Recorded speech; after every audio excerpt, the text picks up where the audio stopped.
Now listen to this question very carefully. It's on circular motion. A particle is undergoing circular motion and there is a centripetal force acting on the particle. And I hope you agree to that. Now why isn't the particle coming towards the center? When you ask this question to the students, I think most of them are of the opinion that there is a centrifugal force which is acting on the particle, which is away from the center, which balances the centripetal force, and therefore the particle doesn't come towards the center.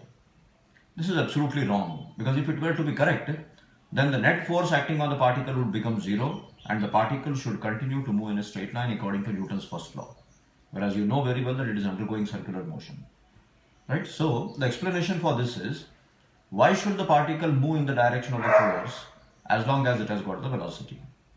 See, you recollect the another problem there. You throw a particle vertically upwards.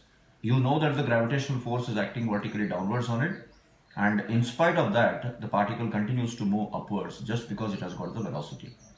Only after having reached the highest point, when the velocity became zero, the particle would move in the direction of the force. So, as long as the particle has got the velocity in circular motion, it will continue to move tangentially to the circle, and centripetal force would only tend to change the direction of the velocity. The particle need not come towards the center. If the particle were to stop for a while, then certainly the centripetal force would drag the particle towards the center.